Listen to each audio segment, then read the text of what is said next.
두 번째 강연자는 오늘 연재는 하늘에서 바라본 물의 세계라는 주제로 성균관대학교 우리 최민아 교수님께서는 토목 환경 쪽입니다. 토목 환경 쪽으로 국내에서 있다가 미국에서 공학 박사를 시빌 엔지니어링 토목이죠 하시고 난 다음에 쭉 밑에 미국에서 여러 가지의 연구원 생활을 하다가 정말 좋은 대학교 한양공과대학에 가셨다가 조금 떨어진 성균관대로 옮겼습니다. 참고로 제가 한양대학교에서 정년퇴임했습니다. 예, 그건 제 개인적인 농담이고요.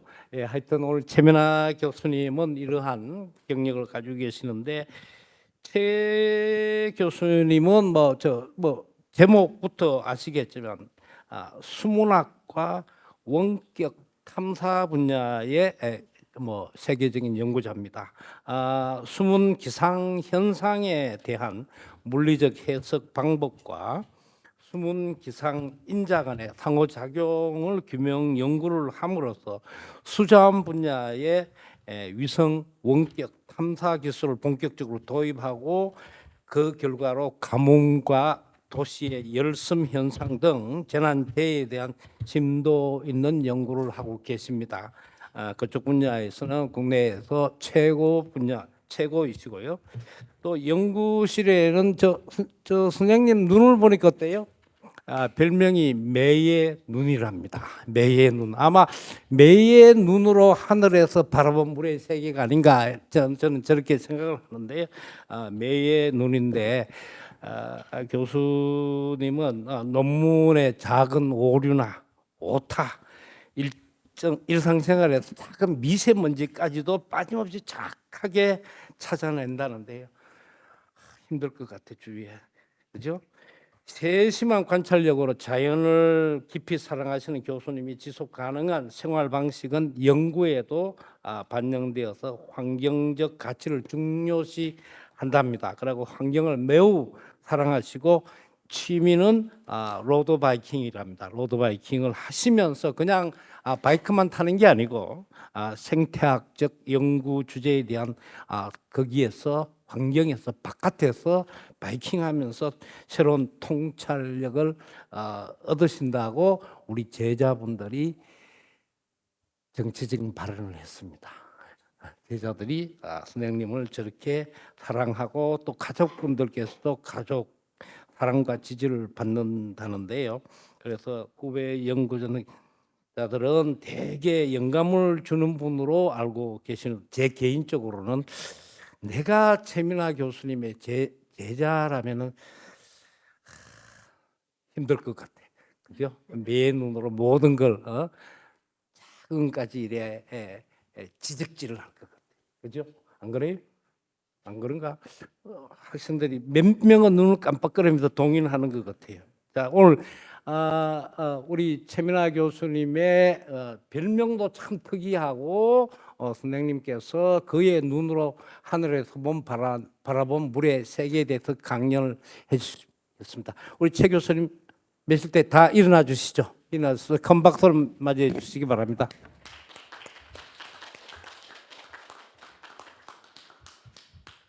네, 감사합니다. 네, 그 발표하기에 앞서서요, 그 한림원 정회원이 된 그 개인적인 아주 제 인생의 가장 큰 영광이라고 생각이 들고요. 오늘 같은 이런 발표할 수 있는 기회가 주어져서 한림원 원장님, 부원장님 그리고 관계되신 모든 분들한테 감사를 드립니다.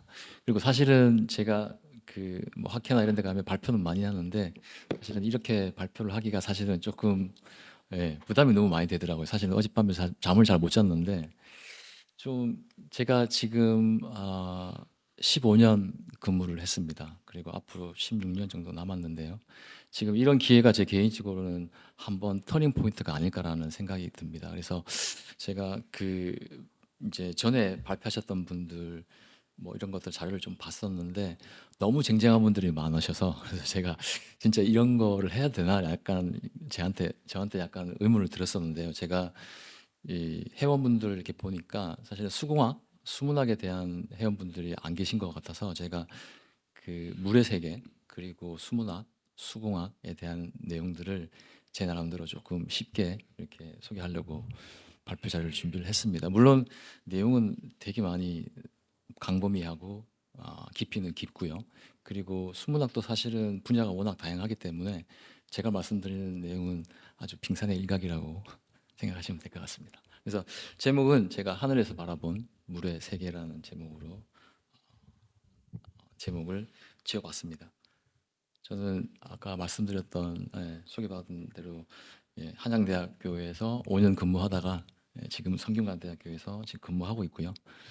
지표수에 해당하는 부분을 연구를 하고 있습니다. 그래서 뭐 지하수 부분 그리고 해안 부분 여러 분야가 있는데요. 저는 지표수에 해당하는 부분을 위성 탐사로 디텍션하는 부분들에 대한 연구를 하고 있습니다. 그래서 요즘 아마 기후 변화라든지 아니면 기후 위기라든지 물에 대한 그런 인식들이 많이 바뀌어가고 있는데요. 그런 거에 대한 분석을 전 지구 스케일에서 분석하는 그런 연구를 하고 있습니다. 제가 생각했을 때 사실은 그냥 저는 되게 평범한 그냥 공대생이고요. 사실은 이 토목 환경, 건설 환경공학과를 졸업을 하면 그냥 뭐 건설 회사라든지 아니면 뭐 정부 기관이라든지 이런 데 이제 주로 취업을 하는 뭐 이런 카테고리를 가지고 있습니다. 근데 여기 지금 학문으로 말하면 시빌 엔지니어링인데요. 사실은 문명과 함께 시작한 이 사실은 최초의 공학이라고 말씀드릴 수 있는데요. 여기 분야에서 사실은 물에 대한 분야는 크게 다른 분야, 뭐 구조라든지 지방 분야, 특히 우리나라처럼 전쟁 이후에 함축적인 경제 성장을 한 나라에서는 사실은 구조라든지 지방 이런 쪽에 좀 중점이 많이 맞춰져 있습니다. 그 다음에 이제 물에 대한 내용은 조금 그것보다는 조금 사이드라고 말씀드릴 수 있는데요. 사실은 그런 조금 사이드 쪽에 조금 할 수 있는 그런 기회가 있었던 게 사실은 지금의 제가 이렇게 즐거워하면서 일을 할 수 있는 그런 계기가 되지 않았을까라는 생각이 좀 들고요. 4학년 때 사실 동기들이랑 같이 취업 준비를 같이 했었는데 저 우연찮게 기회에 대학원에 부모님의 이제 권유가 제일 강했고요. 사실은 하게 되면서 사실은 이 한국에서의 대학원 생활의 이런 루틴이 사실은 쉽게만 다가오지는 않았었는데 좀 솔직히 말씀드리면 공부가 너무 어려웠어요. 너무 막막하고 사실 암기 위주의 공부를 하다가 대학원에 가니까 실제로 뭘 해야 되긴 해야 되는데 방법 자체를 모르고 있는 거죠. 그래서 지금 생각해 보면 정반대로 공부를 하고 있었던 것 같습니다. 그래서 일단 저희는 이제 공대니까 일단은 계산을 해야 되고요. 계산을 하고 나서 계산에 맞게끔 논문에 대한 서론 부분을 맞춰가는 그러니까 지금 생각해 보면 되게 어떻게 보면 조금 완전 진짜 말도 안 되는 그런 사이클로 연구를 해왔던 것 같아요. 그래서 사실 방법을 잘 모르고 실제 저희 학문 분야가 제가 공부를 해보면 거의 물리학 베이스의 학문인데 접근 방식을 통계학적으로 하다 보니까 좀 흥미가 많이 떨어졌던 것 같아요. 근데 이제 공부를 해보니까 확실히 재미있는 그런 분야인 거를 제가 했습니다. 대학원을 졸업하고 입학은 조지아텍으로 입학을 했는데요. 제 지도 교수님이 학교를 옮기시는 바람에 제가 이게 사실은 굉장히 고민을 많이 했었습니다. 그리고 그때는 2000년대 초반에 이제 집에 전화를 할 때는 그 전화 카드를 사서 이렇게 전화를 이렇게 했었는데 그때 아버님한테 제가 물어봤었어요. 교수님이 학교를 옮기시는데 이거 따라가야 되는 건지 아니면 어떻게 되는 건지 고민을 되게 많이 했었는데 왜냐하면 일반적으로 사실은 좀 알려져 있는 그런 뭐 그냥 솔직히 말씀드리면 네임밸류를 생각 안 할 수 없는 부분이었었는데 조금 박사 과정을 할 때는 정말 제가 하고 싶은 분야를 그냥 오픈해서 하자는 그런 생각이 있어서 뉴햄프셔라고 하는 조그만 다운타운에 가게 되었습니다. 이 학교는 실제 미 대선을 할 때 처음에 스타팅으로 시작하는 뉴햄프셔 대학이고요. 제가 그 조지아 애틀란타에 있다가 이제 뉴햄프셔로 옮겼었는데 제가 일반적으로 동서횡단을 많이 하잖아요. 차로 운전하고 제가 그때 싱글 총각이었었는데 남북 횡단을 하면 어떨까 싶어서 제가 플로리다에서 저기 위에 뉴햄셔까지 5박 6일 운전을 해서 올라간 적이 있습니다. 근데 그때가 8월 말이었었는데 조지아텍은 사실은 제가 봄학기에 입학을 했었는데 학교 기숙사에서 이제 생활할 때 이제 오늘 날씨는 어떨까 바깥을 보고 있으면 겨울인데 학생들은 다 반바지를 입고 다녀요. 그러니까 1년 365일 에어컨을 틀고 있습니다. 근데 그 도시에 조금만 눈이 오면 거의 도시가 마비되는 그런 도시에서 살았었는데 굉장히 덥죠. 근데 차를 타고 이렇게 올라가니까 5일 만에 거의 에어컨에서 히터를 틀어야 되는. 그래서 뉴햄프셔는 지금은 이제 기후가 조금 많이 바뀌어가지고 에어컨이 들어오고 했었는데 제가 있을 때만 해도 사실은 선풍기 없이 여름을 지나는 그런 아름다운 도시입니다. 그래서 저희가 중학교인가요? 고등학교 때 큰 바위 얼굴이 있는 와인 마운틴이 있는 동네입니다. 위로 올라가면 캐나다랑 붙어 있고요.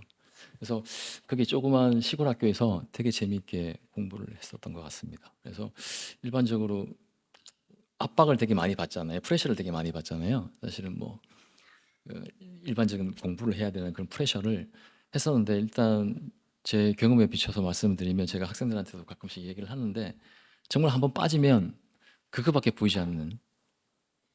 그래서 한 박사 과정 동안은 잠자고 밥 먹고 하는 시간 외에는 공부만 했던 것 같습니다. 그래서 한국에 돌아오니까 제가 이 하지정맥류의 뒤에 핏줄을 다 뜯어냈습니다. 그래서 계속 앉아 있다 보니까 이제 이게 순환이 잘 안 됐나 봐요. 그래서 지금은 그때 이후로는 사실은 운동을 좀 열심히 해야 되겠다고 생각이 많이 들어서 그래서 매번 매 시간 운동을 주로 많이 하고 있습니다. 근데 이 의무감에 하는 것보다는 진짜 즐거워서 하는 그런 공부가 자기 인생의 터닝 포인트가 되지 않을까라는 생각이 들고요.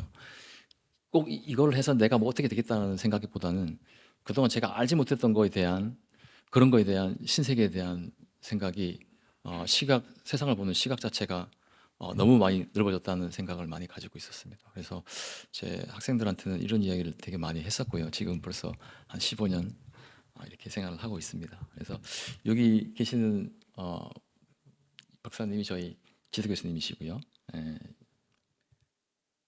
그리고 여기가 이제 저기가 저희 이제 UNH 학교입니다. 제가 졸업할 때 이제 학교 이제 그 지역 방송에 나왔던 부분이고요. 그리고 저희 와이프는 사실 저보다는 박사를 일찍 했는데요. 유전학을 전공하고 있습니다. 그래서 미국에서 만났었고요. 그 UMF셔는 사실 한국 사람이 거의 없습니다. 그래서 동양인 자체가 거의 없기 때문에 사실은 처음에 봤을 때는 중국 사람인 줄 알았습니다. 그래서 같은 건물에 엘리베이터에서 외국 친구들이랑 같이 제가 이제 그때 유학 초기에 영어 잘 못하고 친구들이 없을 때 그 중국 사람인 줄 알았죠. 한국 사람인 줄 몰랐었는데 우연찮게 아, 와이프가 이제 학교에서 이제 차 사고가 났는데 제가 그때 홈스테이를 했었습니다. 근데 홈스테이 했던 그 주인분이 그 동네에서 보안관으로 20년 근무하신 분이라 좀 그런 거에 대한 정보를 많이 알려줬던 그게 계기가 돼서 이제 예, 지금 가장 제 인생의 큰 디시전이라고 말씀을 꼭 드려야 됩니다. 그리고 저희 큰 애기고요. 지금은 요 세 명의 꼬맹이를 키우고 있습니다.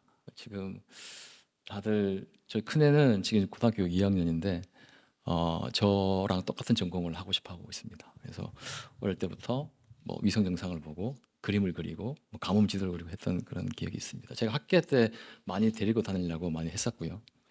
그리고 오른쪽 위에는 제가 학위를 받고 USDA에 근무를 할 때 여기 지금 홈페이지에 내용이 있고요. 저희 이제 두 분이 저희 보스십니다. 그래서 세계적인 정말 유명한 세계적인 학자신데 제가 항상 미팅을 할 때 항상 이 노트를 들고 오세요. 그래서 제가 하는 말들을 이렇게 다 적으시더라고요. 그래서 이렇게 대단한 학자분이신데 왜 내가 말하는 제가 말하는 이런 말까지 이렇게 메모하면서까지 이렇게 하실까라는 생각을 되게 많이 했었는데 그렇게 이제 제가 너무 매뉴스크립트를 적어서 가져가면 그 다음에는 거의 한 편의 시라고 해야 될까요? 이렇게 이 공학적인 내용을 이 언어의 마술사라고 해야 되나요? 하여튼 정말 엄청난 그런 교육을 많이 코멘트를 많이 받은 기억이 있습니다. 그에 대한 내용이고요. 그리고 저희가 이제 이게 아카데믹 줄이라고 저희 1세대의 분이 저기 윌프리드 불스앗 교수님이십니다. 한국 나이로는 91세시고요. 2020년에 스톡홀름 워터 프라이즈를 받으셨습니다. 그래서 이 교수님이 제가 한번 2012년에 하와이에서 한번 뵀던 적이 있습니다. 지금도 강의를 하시고요. 그때 10년도에도 이제 양쪽에다 보청기를 끼시고 하시는데 저를 처음 만나셨을 때 교수님이 그때 그러셨어요. What's your problem? 이라고 했었어요. 나 문제 없는데? 이렇게 생각했었는데 항상 네가 풀지 못하는 그런 문제에 대한 항상 고민하고 이런 부분들에 대해서 되게 영감을 많이 받았습니다. 저희 지도 교수님을 통해서 지도 교수님의 지도 교수님 이야기를 많이 들었었는데요. 항상 11시 반 되면 학교에서 자전거를 타시고 헬스장 가서 40분 운동하시고 그날 다시 학교 와서 이제 4시까지 근무하는 그런 이야기를 많이 들었습니다. 그래서 실제 지금 대학원 교재를 쓰고 있는데요. 교수님이 되게 친절하십니다. 그래서 수학적인 부분은 너무 복잡한 부분들은 읽지 말고 스킵해도 된다는 거를 친절하게 책 전체에 다 도식을 해 두셨습니다. 그래서 엄청 수학을 좋아하시는 분이시고요. 그분의 이제 제자분이 저희 제니퍼 교수님이신데 2010년에 한국에 한번 왔었습니다. 그래서 전자공학과를 나오셨고요. 그래서 위성을 나사에 관련돼 있는 일을 많이 하시고요. 제가 박사할 때 나사의 펀딩을 받아서 이제 캘리브레이션 위성 활용 부분에 연구를 했었습니다. 그때까지만 해도 사실은 20년 전이죠. 해도 사실은 위성 영상에 대한 그런 인식들은 사실 한국에서는 거의 찾아보기 힘들었었고요. 그때만 해도 사실은 좀 우려의 생각이 많았었는데 지금은 여러분들 다들 아시다시피 우리나라가 이제 위성 강국으로 가기 위해서 많은 발전과 도약을 하고 있는 상황입니다. 그런 내용이고요. 그리고 제 학부 때 그리고 석사 때 유영남 교수님이 저한테 많은 가르침을 주신 분이십니다. 우리나라에서 이제 첫 번째 미국에서 박사하신 분이시고요. 70년도에 박사학위를 수여하셨습니다. 사실 전공은 수문학이 아니고 실험 수리학을 하셨는데 한국에 오셔서 이제 새롭게 수문학이라고 하는 그런 교재 그리고 강의 것들을 만들었습니다. 1세대라고 말씀드릴 수 있고요. 말씀이 많으신 분은 아니신데 항상 학생들을 믿어주시고 항상 너무 따뜻하게 많이 하신 분이십니다. 그래서 제가 학교에서 자취할 때 항상 식당에서 만나면 항상 밥을 사주셨어요. 그리고 위에 계신 두 분은 코넬에서 같이 아카데믹 툴에 계신 분들이신데요. 빌 쿠스타스 그리고 마타 핸더슨 저희 두 분이 저희 보수로 계셨습니다. 그래서 제가 너무 많은 거를 공부를 하고 많이 배웠던 기억이 있습니다.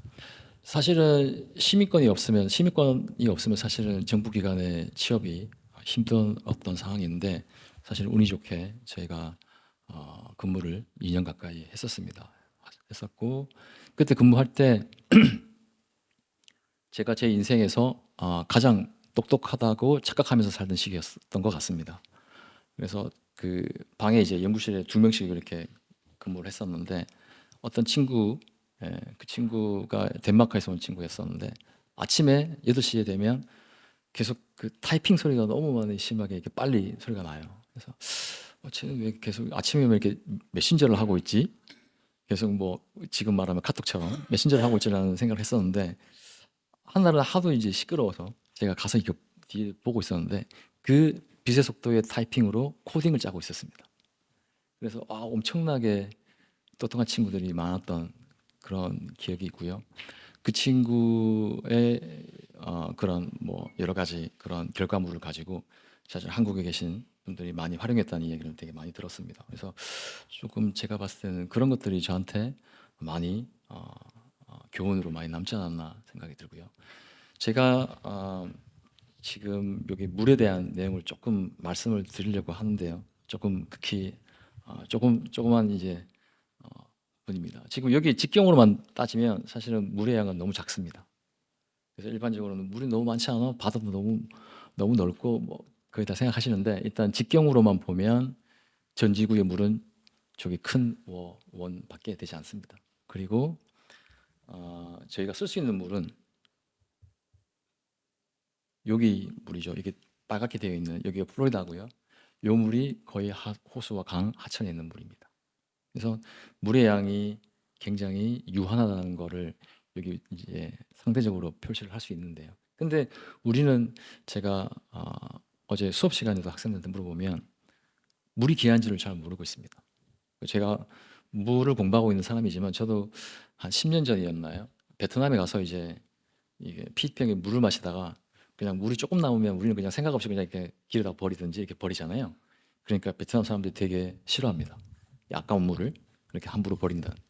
근데 우리가 물을 진짜 속담에 듣듯이 물을 물 쓰듯이 쓰는, 그래서 샤워실 가면 비누칠 하고 있는 상황에서 물을 막 그냥 쓰고 있잖아요. 근데 그게 사실은 우리가 이 극한 상황이 되지 않았기 때문에 사실은 그런 게 아닐까라는 생각이 들고요. 제가 지금까지의 기억으로는 한 번도 수도꼭지에서 물이 안 나온 적이 없었던 것 같아요. 가뭄이라고 해도.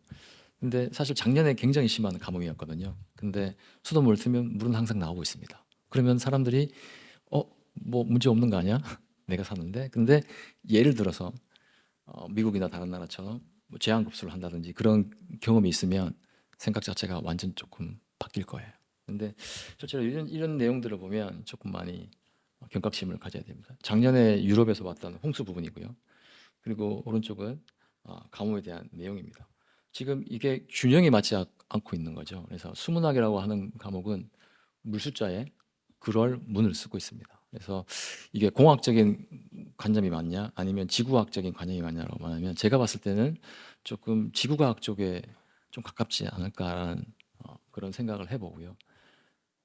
지금 드라이빙 포스는 사실 태양이죠. 태양 때문에 사실 지구가 이렇게 히팅 되면서 이렇게 이바포레이션 생기고 구름이 응축되면서 이렇게 이동하면서 이제 눈이나 강우 형태로 지구에 내려오고 있습니다. 그래서 빙하라든지 지하수라든지 이런 것들은 사실은 이 리턴하는 사이클이 굉장히 깁니다. 근데 지표면에 있는 물에 대한 사이클의 내용은 상대적으로 많이 짧거든요. 그래서 주기로 따지면 뭐 한 열흘 정도. 그래서 한 달에 한 세 번, 두 번, 세 번 정도 돌고 있기 때문에 우리가 일반적일 때 생각해 보면 1년에 비가 대략 얼마 정도 온다는 것은 저희들이 예측할 수 있습니다. 그래서 이 워터 사이클에 대한 이런 학문이 결국 수문학이라고 말씀드릴 수 있고요. 옛날에 고대 그리스 로마 시대 때 이제 과학자들이 생각을 했답니다. 분명히 바다로 물이 흘러나오는데 어떻게 물이 저기 산 꼭대기까지 올라갈까? 라는 고민을 되게 많이 했답니다. 분명히 물이 이렇게 돌고 있는 것 같긴 한데 올라가야지 내려오잖아요. 중력에서 내려오는데 어떻게 올라가지? 근데 그게 이제 여기 증발에 대한 내용입니다. 실제 증발은 뭐 일상생활에서 뭐 빨래를 이렇게 넣으면 바람 부는 날, 햇볕 좋은 날 잘 마르잖아요. 근데 우리 인간의 눈에 보이지는 않는데 그런 증발에 대한 내용들이 실제 물의 사이클에서 한 60% 이상을 차지하고 있습니다. 그래서 일단 물 이렇게 하면 하천이나 바다나 일단 우리 눈으로 보이는 부분이 다라고 생각을 하시는데 보통 눈에 보이지 않는 부분이 더 많은 부분을 차지하고 있습니다. 그래서 이 위성 영상, 특히 이 센서에서 디텍션 하게 되는 부분들을 예전에는 이제 기술 부분이 부족했을 때는 실제로 반 이상이 블라인딩이었죠. 그러니까 눈에 보이는 부분만 가지고 계속 맞추려고 하다 보니까 양이 맞지 않는 거죠. 그래서 이게 어디가 문제일까라는 생각을 고민을 되게 많이 했었는데 인간 눈으로 보지 못하는 서두에 부원장님이 매의 눈이라고 말씀하셨는데 제가 봤을 때 인간의 눈이 가장 취약한 것 같습니다. 그래서 우리가 볼 수 있는 단 컬러는 세 가지 컬러거든요. 그래서 이것도 사실은 지금 제가 조금 노안이 이제 시작이 됐는데 오래 가지 않잖아요. 그래서 인간의 눈이 가장 취약하지 않을까라는 생각이 드는데 이 위성 영상에서 센서에서 보는 이 지구의 디텍션은 무궁무진합니다. 그래서 이 실제로 인간의 눈으로 볼 수 없는 부분들, 적외선 모든 밴드의 부분들을 밴드 조합을 통해서 실제로 관측할 수 없었던 부분까지도 다 관측함으로써 실제로 사람 눈에 보이지 않는 증발에 해당하는 부분이라든지 아니면 지하수에 있는 양이라든지 이런 부분들을 이제 정확하게 물리적으로 접근하는 학문에 저희가 수문학이 결국 이런 IT의 발전에 같이 병합해서 많이 발전을 하고 있습니다. 그래서 지금 여기 지금 영화를 이거 다는 아닌데요. 이 헐리우드 영화나 요즘 유행하는 영화들을 보면 거의 기후 변화, 기후 위기 그리고 항상 물에 대한 영화들이 많이 나오고 있습니다. 여기 투마로우라고 하는 영화는 꽤 오래된 영화인데요. 아마 이 영화가 아마 뉴욕에 아마 빙하기가 다시 오는 그래서 자유여신상이 이 손만 빼놓고는 다 이제 얼어버리는 뭐 이런 현상이 여기에 실려 있습니다. 그래서 일반적으로 생각했을 때 이 지구 온난화가 기후 변화 때문에 계속 심해지는데 왜 빙하기가 오지? 지구가 불탈 거라는 생각을 많이 하고 있는데 그 반대 현상이 많이 일어나고 있습니다. 결국은 이 지구의 균형이 깨지고 있다는 거죠. 그래서 그 균형이 깨지면 사실은 지구 생태계가 멸망하는 그런 부분의 이야기를 하고 있습니다. 물을 잘 다스리는 임금이 훌륭한 임금이잖아요. 그래서 이게 채국기를 보시면 물관측 시작을 저희가 서양보다 대략 한 200년 전 앞선 기술을 가지고 있습니다. 그때는 이제 농사 그리고 여러 가지 수자원 관리에 쓰려고 채국기를 많이 했었고요. 지금은 센서의 발전이 하루하루 다르게 발전하고 있기 때문에 드론이라든지 아니면 위성 영상 같은 부분들이 많이 발전하고 있는 실정입니다. 그래서 우리 인간의 시야로 측정할 수 없었던 부분들을 지금 많이 하고 있는 부분이고요. 지금 저희가 위성 영상을 활용하는 부분이 제가 15년 전, 16년 전에 한국에 왔을 때 되게 많이 힘들었습니다. 한국 그때 위성이 많이 있지는 않았었고요. 지금은 이제 차세대 중형 위성을 포함해서 많은 위성들이 개발이 되고 실제로 활용이 되고 있는데 그때는 거의 외국 위성을 많이 사용을 했었습니다. 그래서 어떻게 보면 처음에 했을 때 이게 잘 될 수 있을까라는 그런 생각을 되게 많이 했었는데 결국 지금은 거의 그런 생각이 부끄러울 정도로 발전을 많이 하고 있는 실정입니다. 그래서 위성을 활용해서 전 지구적인 스케일에서 많이 하고 있고요. 아마 이런 영상을 많이 보셨을 거라 생각이 들고요. 밤에 지구를 나타내는 이미지인데요. 저희 이제 학부 강의를 이렇게 하면 학부생들한테 이제 제가 이게 질문을 해봅니다. 이거 보면 뭐가 보여? 물어봅니다. 그러면 그냥 밝은 부분은 도시일 것 같고 어두운 부분은 잘 안 보여요. 그리고 우리나라는 거의 지금 보면 섬처럼 보일 겁니다, 아마. 그래서 그런 부분들이 있는데 실제 이런 지도를 제너레이션하는 그런 기관들이 어, 국가기관뿐만 아니라 일반 회사에서도 이런 위성 영상에 대한 그런 수요가 공급이 많이 이루어지고 있습니다. 지금 이런 걸 보면 여러 가지 생각이 많이 들 건데요. 여러 가지 사회적인 문제라든지 여러 가지 안전에 대한 문제점들이 여기 위성에서 많이 볼 수 있습니다. 여기 지금 제가 보여드리는 이 그림은 아쿠아 엠서1이라고 하는 토양 수분 자료를 지금 보고 계시는데요. 그 전에도 토양 수분을 측정하는 위성이 있었는데 실제로 이 퍼블릭에 공개가 되고 일반적으로 전 지구 스케일에서 토양 수분에 대한 정보를 볼 수 있다고 하는 가장 대표적인 센서 인공위성입니다. 제 박사학위 주제도 엠서이에 해당하는 토양 수분을 검증하는 부분이 제 박사과정 학위 주제였는데요.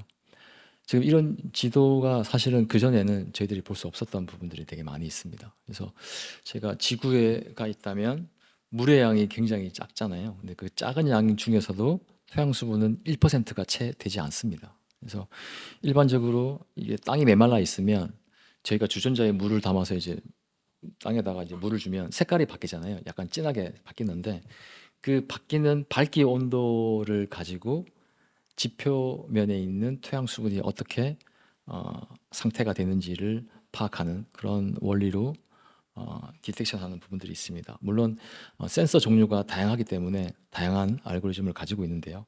이런 정보를 가지고 실제 토양 수분에 대한 내용들을 파악할 수 있습니다. 지금 여기 논문은 제가 찾아보다가 어떤 논문이 나한테 가장 기억에 많이 남는 논문일까라는 생각을 해봤습니다. 리비전을 제일 많이 했습니다. 너무 고생한 논문이고요. 이 첫 번째 플롯을 제가 그려서 지도 교수님께 보여드렸는데 지도 교수님이 이 엠서이 센서에서 나오는 첫 번째 시계열 데이터라고 되게 좋아하셨습니다. 그래서 이 독자들이 보면 위성에서 나오는 그런 결과들이 실제로 타임 스케일을 가지고 있는 분야에서 이러한 패턴을 가지고 있다는 것을 처음으로 보여줬다고 말씀드릴 수 있고요. 그때 앞에 단장님이 말씀하셨는데 사실 저희가 그렇게까지 경쟁이 심하진 않지만 저희들도 사실은 저거 나가면 안 될 것 같은데 이런 게 약간 있습니다. 그래서 특히 해외 학회 가보면 이 연구하는 주제가 조금 다르거든요. 그래서 미국에서 공부하셨던 분들은 조금 다른 센서를 가지고 접근을 하고요. 유럽에서 하셨던 분들은 조금 다른 센서를 가지고 하고 있습니다. 근데 사실은 역사는 유럽이 조금 더 길거든요. 근데 미국이 엄청난 투자를 많이 해서 일단 스케일 자체가 크니까요. 그래서 저희는 학회를 가면 유럽을 가면 이지우, 미국을 가면 에이지우로 갑니다. 근데 분야는 약간씩 다른데 이 위성은 미국 위성에서 나오는 미국이랑 일본이랑 같이 했던 그 센서에 대한 내용이 나와 있고요. 저는 이제 한국에 와서는 여러 가지를 접목해서 써보니까 조금 우리나라의 케이스랑 잘 맞는 유럽의 위성들 데이터도 활용성이 높은 그런 경우가 되게 많이 있었습니다. 지금 이 플랫은 구글 어스에다가 저희가 한번 얹어봤습니다. 한 꽤 시간은 옛날 데이터를 얹은 건데요. 지금 이게 보면 지금 제가 하고 있는 연구 중에 가장 대표적인 연구 주제입니다. 가뭄에 대한 내용을 보여주고 있고요. 실제 가뭄에 대한 것들은 실제로 뭐 뉴스나 이런 거 보면 실제로 잘 못 느껴요. 가뭄이 이 물을 공부하는 분들한테 가장 어려운 부분이 뭐냐고 하면 막 가뭄이라고 말씀하실 겁니다. 왜냐하면 이게 너무 체감이 잘 되지 않는 부분이 있고요. 일단 첫 번째는 양으로 표현할 수가 없습니다. 그래서 비가 오면 홍수의 양은 사실은 뭐 양이 얼마, 몇만 톤, 뭐 이렇게 할 수 있는데 가뭄은 뭐 얼만큼 했는지를 정량적으로 보여줄 수가 없습니다. 그래서 항상 지수로 보여주고 있는 거죠. 그래서 뭐 심하면 마이너스 비율로 쓰는 거고 심하지 않으면 플러스 비율로 쓰는 건데 그런 패턴들을 저희들이 여기에 얹은 기억이 있습니다. 근데 위성은 가장 큰 장점 중에 하나가 일단은 제가 그 지역에 가지 않아도 제가 볼 수 있다는 거죠. 그래서 우리처럼 이제 분단 국가에서는 사실은 많은 정보들을 필요한 부분들이 저희가 준실시간으로 구할 수 있는 점이 있습니다. 제가 한국에 왔을 때 위성 영상을 보면서 또 하나 제가 중점적으로 했던 부분들이 현장 사이트에서 실험을 많이 했었습니다. 그래서 일반적으로 사람들 그러면 그냥 위성 이미지만 보면 되지 않아? 왜 현장 가서 저렇게 삽질을 하고 있어? 이라고 생각하시는데 사실은 보통 위성의 고도가 한 700km 정도 되거든요. 그래서 500km에서 700km 되는데 일반적으로 우리가 비행기를 타면 한 10km 정도 될 겁니다. 근데 비행기에서 밑에 내려보면 정말 점처럼 보이잖아요. 근데 500km 상공에서 지금 기술은 거의 사람의 육안까지도 파악할 수 있는 정도의 센서 기술이 발전해 있습니다. 그러면 일반적으로 생각하면 그러면 센서에서 지구에 있는 물을 다 보는 거야? 라고 착각할 수 있는데 사실은 그건 아니고요. 이 센서라고 하는 거는 쉽게 말씀드리면 되게 비싼 디지털 카메라입니다. 그래서 카메라로 찍고 있는 거죠. 근데 카메라를 그냥 카메라의 이미지를 그냥 보는 건 아니고요. 그거를 이제 물의 인자에 연결시켜서 복원하는 개념입니다. 그래서 예를 들어서 지표면에서 이제 흙에 밝기를 디텍션을 하면 그 밝기에 따라서 수분량이 얼마만큼 바뀔 수 있는지를 저희가 수학적으로 알고리즘을 구축해서 실제로 토양 수분을 복원하는 시점으로 되어 있습니다. 근데 일반적으로 토양 수분이 왜 이렇게 중요하지라는 의문이 가질 수 있는데요. 쉽게 말씀드리면 토양 수분이 축축한 상황에서는 같은 양의 비가 와도 홍수가 금방 납니다. 왜냐하면 더 이상 땅으로 스며들 수 없잖아요. 그래서 그런 것들이 쉽게 예를 들면 이제 그런 문제점이 있을 수 있고요. 그러니까 이런 것들을 전반적인 큰 스케일에서 보면 홍수와 가뭄으로 연결시킬 수 있는 부분들이 되어 있습니다. 오른쪽 부분은 저희가 실제 드론을 이렇게 날려서 이렇게 하는 부분들에 대한 부분이 되어 있습니다. 제가 박사 이후로는 사실은 시험을 볼 기회가 별로 없잖아요. 근데 제가 재작년이었나요? 저희 박사과정 학생이랑 같이 드론 자격증을 땄습니다. 근데 조금 학생들은 모르는데 제가 필기시험 볼 때 혹시 제가 떨어지고 학생이 붙으면 조금 이상하죠. 괜히 조금 어색하잖아요. 그래서 조금 다음부터는 이 학생들하고 같이 자격증 따는 건 하지 말아야 되겠다는 생각을 했었는데 확실히 이 MZ 세대죠. 뭐 게임에 능숙하고 이런 학생들은 사실 드론 자격증 따면 굉장히 잘합니다. 이 리모트 컨트롤을 만지는 자체가 굉장히 센시티브하게 잘 하는데 그날 저희가 시험 보는 날짜가 겨울이었어요. 근데 아침에 시험을 보는데 손이 다 얼어 있잖아요. 근데 이 저희는 드론을 날리면 드론이 그냥 요만한 사이즈 드론이 아니고요. 거의 날개를 피면 한 2m 정도 되는 그러니까 거의 프로펠러가 장난 아니죠. 근데 그런 것들을 이제 날려서 이제 목표 지점에 올라가는 그런 드론 자격증을 땄었는데 아침에 손이 다 얼잖아요. 그래서 이거를 뭐 손에 어떻게 안 얼게 해서 이렇게 하려고 조금 고생했던 경험이 있습니다. 그래서 학생들하고 같이 그런 것들에 대한 것도 많이 해보려고 노력을 하고 있는데 저도 이제 시간이 조금 지나면 지날수록 이제 세대 차이가 더 느껴지는 것 같아요. 그래서 예전에는 사실은 지금 이제 조교수 된 제자들이 몇 명이 있는데 같이 있을 때는 사실은 형벌이니까 사실은 그렇게 했었는데 지금은 조금 더 많이 벌어지고 있는 거죠. 개인적으로는 난 비슷한가라고 생각하고 있지만 학생들은 아마 아니라고 아마 할 것 같습니다.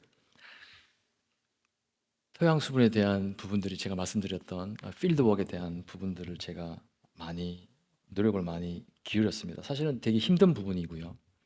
특히 한국에서 하기는 조금 많이 챌린징이라고 말씀드릴 수 있습니다. 2005년도에 아이오와에서 이제 여기 지금 간척하고 있는 군복 바지 입고 있는 저고요. 위에서 이제 보조하고 있는 친구가 저희 같은 연구실에 있었던 친구인데요. 이 친구는 네팔에서 왔습니다.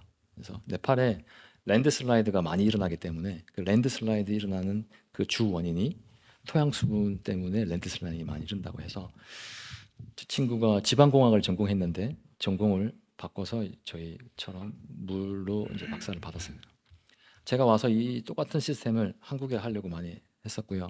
일단은 학교에서 이제 뭐 기자재라든지 이런 서포트를 받으면 제가 좋은 것들을 사서 이제 하려고 많이 노력을 했습니다. 그래서 성균관대의 사이트를 구축한 것도 있고요. 제가 지금 다른 지역에 랜드마크처럼 저희들이 사이트를 구축한 경험도 있습니다. 그래서 실제로 토양 수분을 측정할 때는 예전에는 이제 삽으로 이제 흙을 이렇게 떠서 이제 축축한 흙을 실험실에 가져가서 이제 24시간 이렇게 오븐에다가 구우면 증발되잖아요. 그럼 무게가 가벼워집니다. 그러면 오븐에 넣기 전에 무게랑 오븐에 있다가 나온 무게를 재서 여기에는 흙이 얼마만큼의 물이 있겠지라고 파악하는 그런 원시적인 방법에서부터 지금은 여기 보여주고 있는 CRMP라고 하는 실제로 지표면에 접촉하지 않은 상태에서도 토양 수분을 측정할 수 있습니다. 원리는 우주에서부터 오는 중성자 파를 토양 수분으로 복원시키는. 그래서 실제로 생각해 보면 센서의 기술은 저희들이 걱정하지 않아도 앞으로 엄청나게 발전할 겁니다. 근데 중요한 거는 그 데이터를 잘 해석할 수 있는 인원이 굉장히 중요한데요. 그런 이론들에 대한 그런 생각을 조금 많이 해야 되지 않을까 생각이 조금 많이 듭니다. 그 오른쪽은 제가 작년에 새로 이제 구축하게 되는 사이트고요. 좀 여기 제가 몇 번 이야기를 했었는데 저희 막둥이가 이제 3학년 있습니다. 그래서 제가 그 얼마 전에 EBS의 우주과학자 방송을 나간 적이 있는데 우리 막둥이는 제가 우주과학자인 줄 알고 있습니다. 그래서 그때 사이트 나갔었는데 이게 화성에 있습니다. 경기도 화성에 있는데 꼬맹이가 전화가 와서 이제 아빠 어디야? 그래서 제가 아빠 화성에 있는데 그러니까 걔는 마르스에 있는 줄 알아요. 그래서 경기도 화성에서 실험. 지금 보시는 그림은 저희가 이제 기술이 워낙 발전하다 보니까 처음에는 30km 스케일, 40km 스케일에서 했던 거를 지금은 뭐 1m, 1m보다 더 작은 스케일로 가고 있습니다. 앞으로 더 가고 있을 거예요. 그래서 이 센서의 기술은 나날이 발전할 건데 이 센서를 바라보는 그런 해석하는 과학자들의 역할이 되게 많이 중요하지 않을까라는 생각을 많이 하고 있습니다.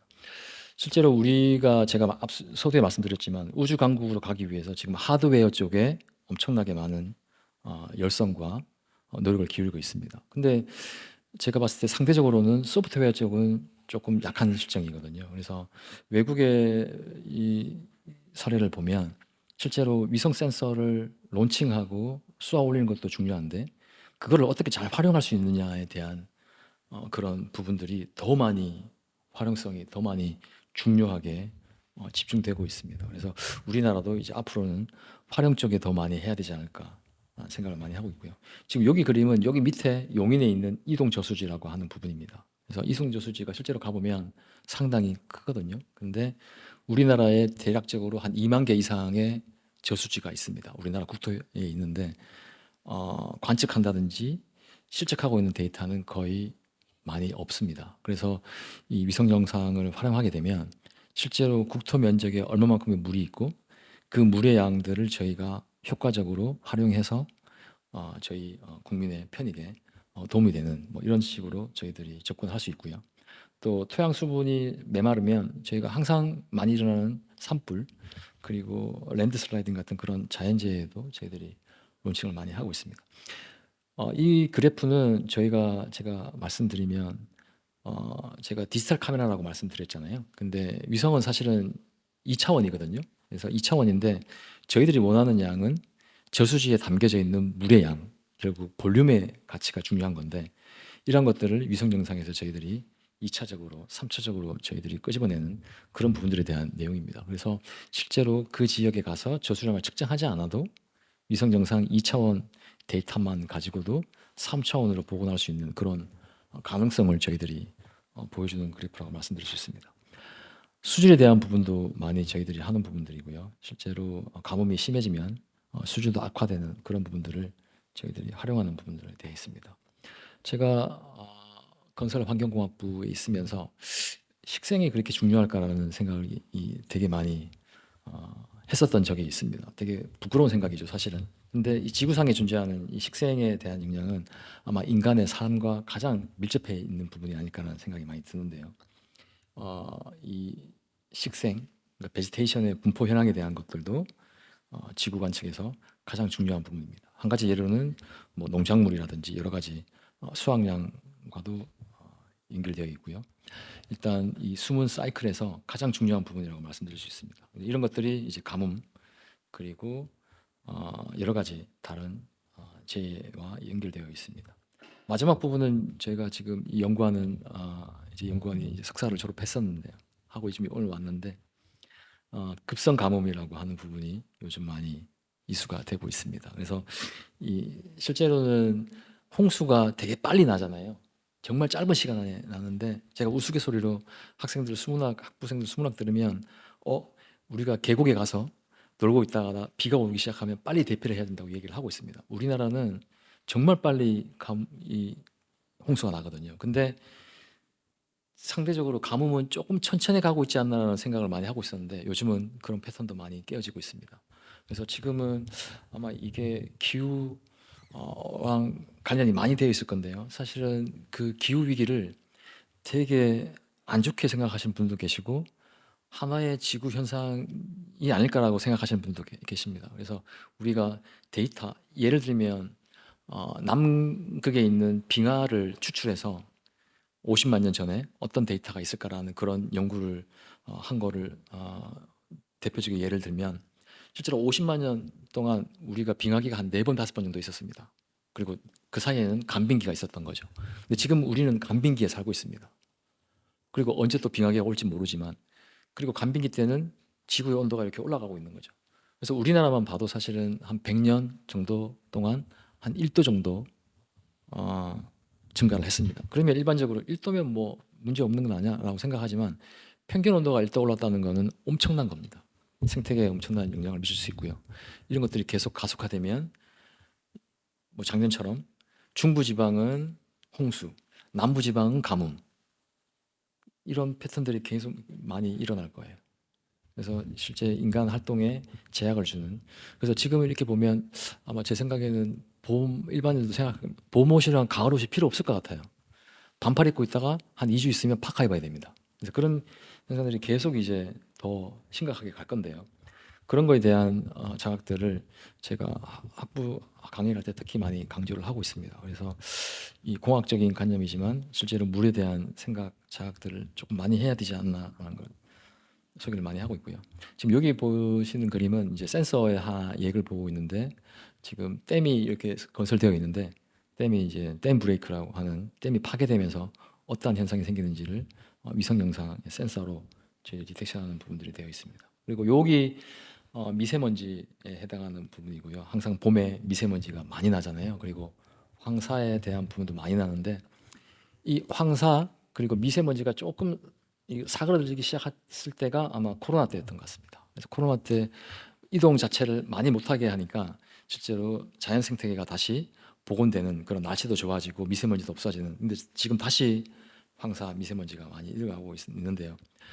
제가 그때 2015년에 지금 여기 같이 하고 있는 김영덕 교수가 석사 과정이었을 때 그러면 이 황사가 분명히 중국이나 몽골에서 오고 있을 건데 우리가 이거를 어떤 지점에서 우리나라에 많은 영향을 미치는지에 대한 분석 결과를 토양 수분하고 어떻게 연결할 수 있을까라는 생각을 하면서 이제 분석을 했었는데 저희가 그때 토양 수분이 메마르었을 때 그리고 편서풍이 발전이 이제 심화가 되면 우리나라에 황사 그리고 미세먼지가 같이 포함된 그런 현상들이 일어나고 그게 바다를 건너가면 저기 미국의 캘리포니아까지 영향을 미치는 그런 현상들을 저희들이 규명을 했었습니다. 그래서 비록 석사 과정이었었지만 연구를 되게 의미 있는 연구를 했었고요. 저희들이 실제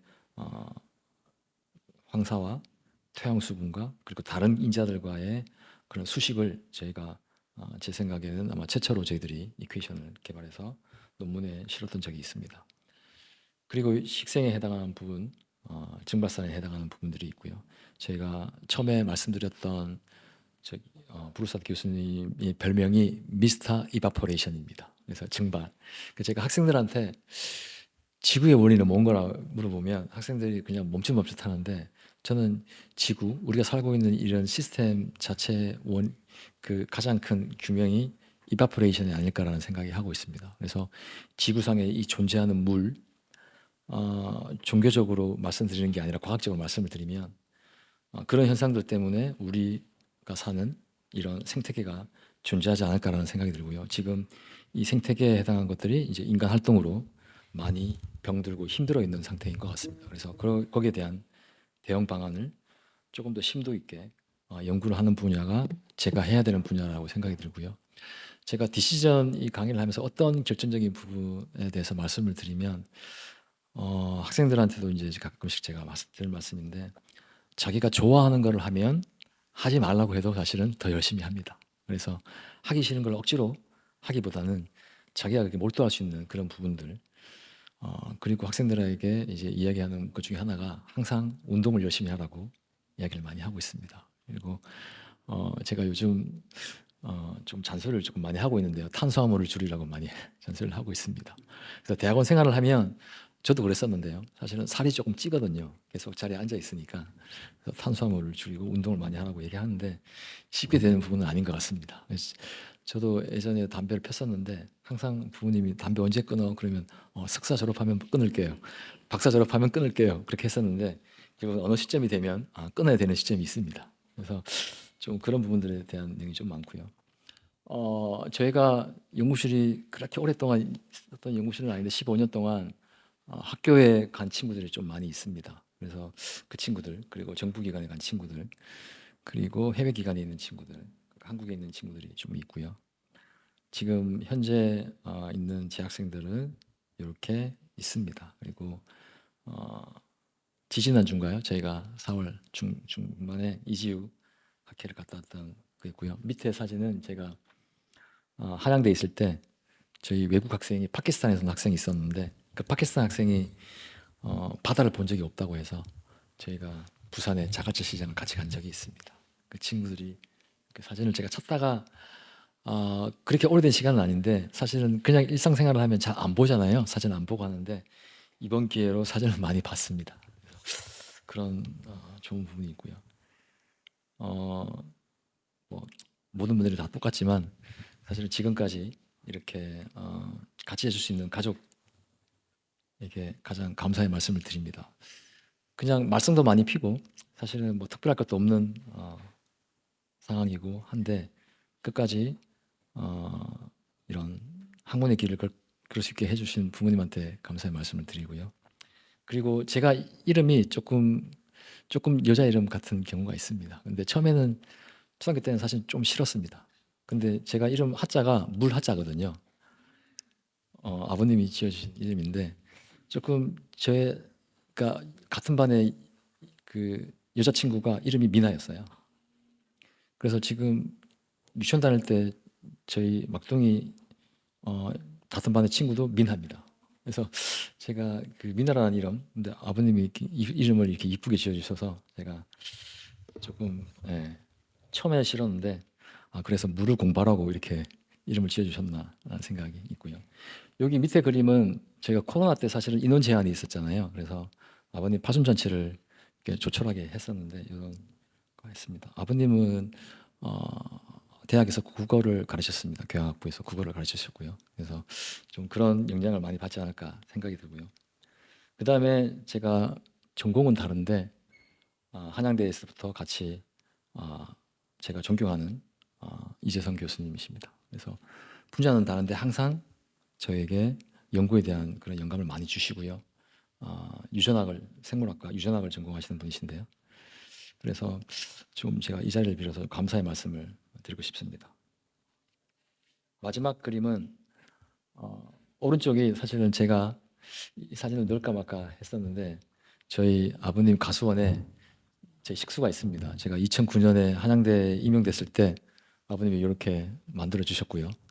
그 다음에 이제 오른쪽에 이렇게 만들어 주셔서 제가 한림원 가문의 영광으로 생각하고 있습니다. 그래서 너무 가분한 회원 자격을 주셔서 제가 앞으로 남은 기간 동안 더 열심히 후학들을 가르치고 우리나라의 위성 산업 그리고 물 산업에 좋은 그런 영향을 줄 수 있는 사람으로 계속 열심히 하겠습니다.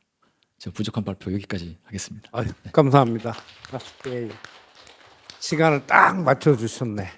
질문 좀 해주시죠. 평상시에 교수님한테 질문을 못한 걸 질문해도 되면 딱 한 분 정도 해주시고, 예, 없어요. 예. 예. 예.